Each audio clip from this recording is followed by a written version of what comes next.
Hi guys, in today's video I'm going to show you how to create lines like this.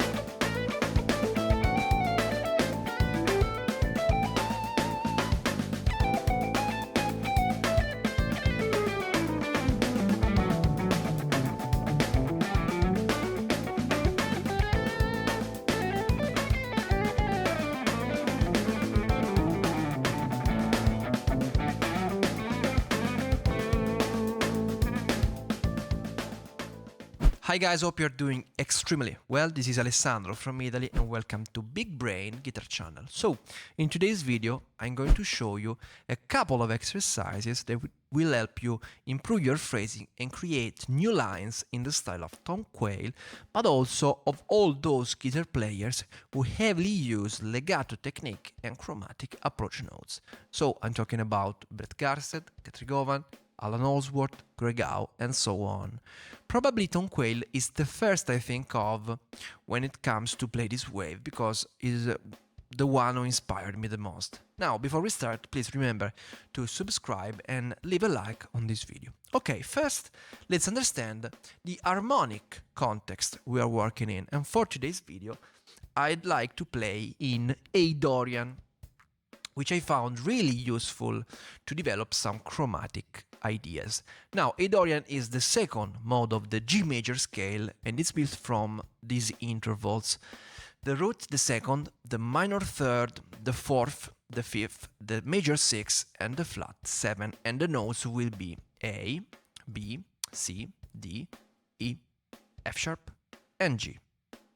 On the technical side, I'd like to play the 3-note per string shapes, and in particular the one that starts from the A note on the E string.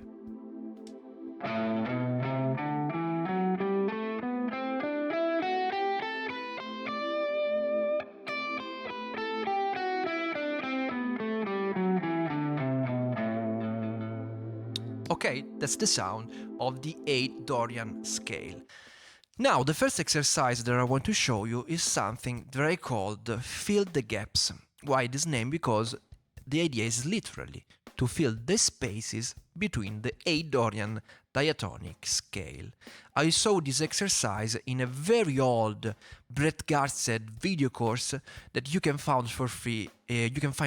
On YouTube, and I really recommended checking out. Now, since in the 3-note per string shapes we have mainly 3 intervals patterns, the first one is the full tone half tone, the second is the half tone full tone, so the opposite, and then we have 2 full tones. The idea is very simple.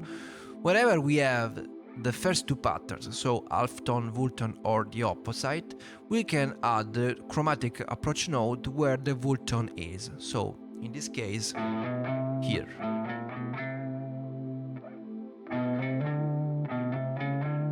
Okay, so the result will be a 4-note chromatic pattern.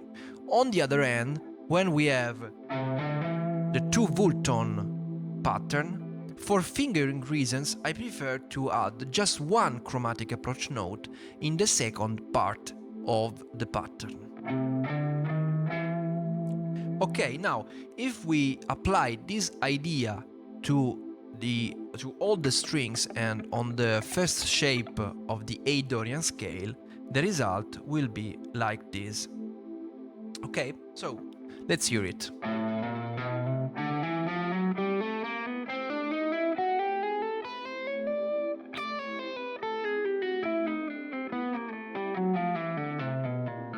Okay, on the technical side, I'd like to pick the first note and then hammering on the rest when I go up and pulling off when I go down with the scale.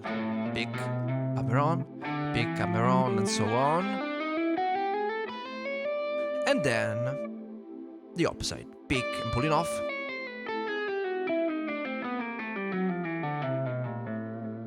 Okay, don't be afraid if this sounds a little weird at the beginning.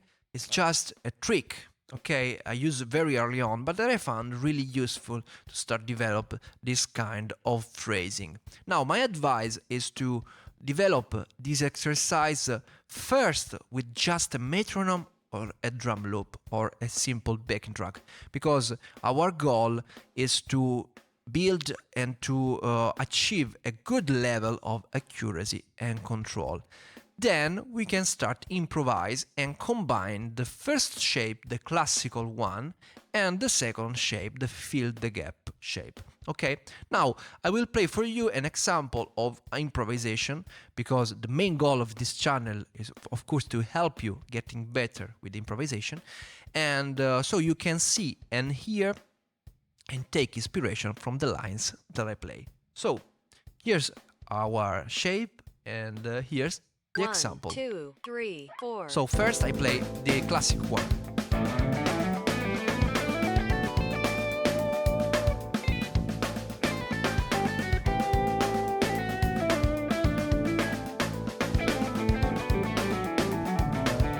Then I combine it with the chromatic one.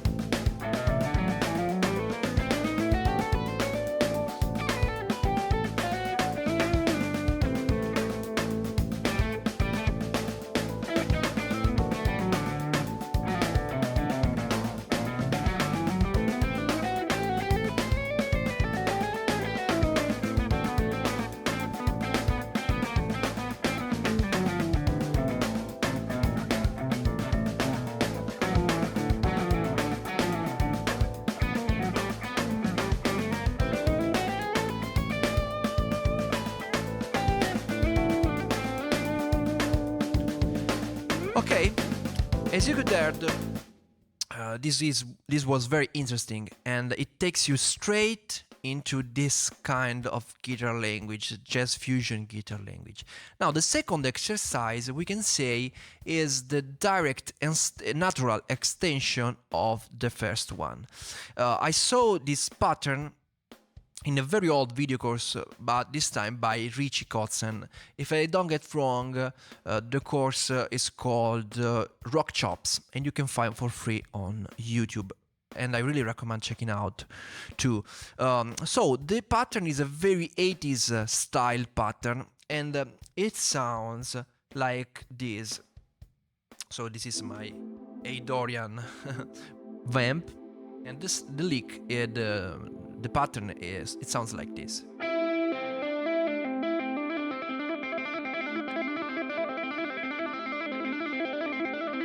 Okay, and of course we can apply this to all the strings.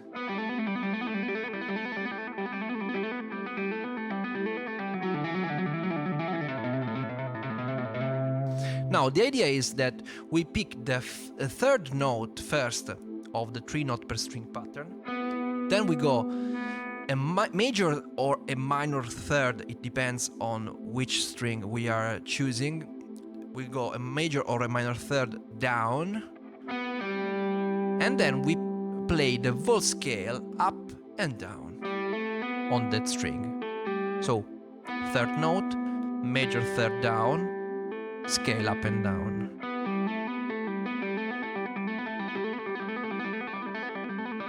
Okay? Very 80s.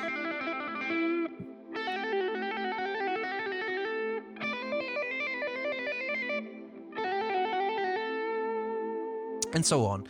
Now, my idea is to add some chromatic approach notes on this pattern. Now, it's very simple, because we have just to apply the previous idea to this lick. So if the pattern is this one,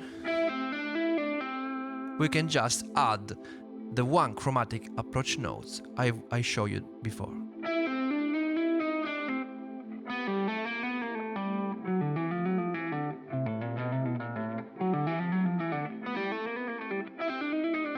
Okay, here's the tab again. And we can apply this idea to every string.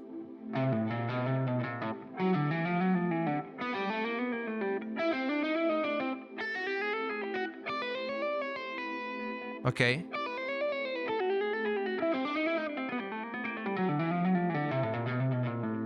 Very fusion, very jazzy.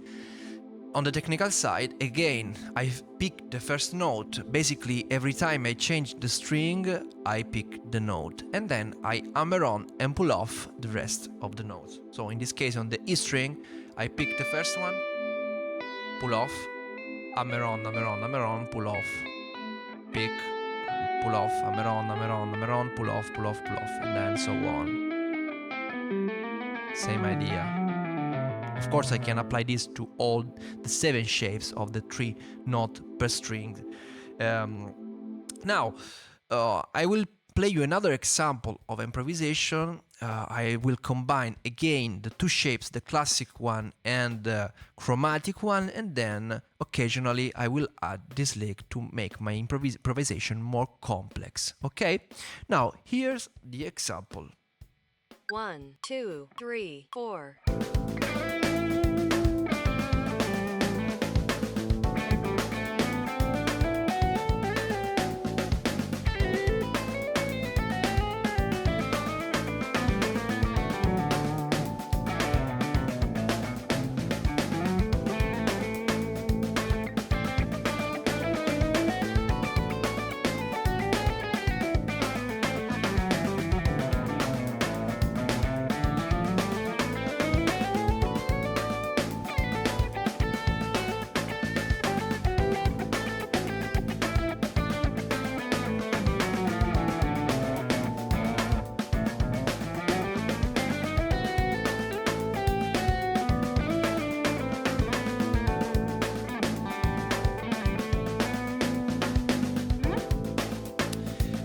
Okay, alright. Okay guys, that's basically it for today's lesson. I hope you find it useful, and please remember to subscribe and to leave a like to this video, and please let me know in the comments if there are any topics you want me to cover, and thanks for watching, and see you in the next lesson.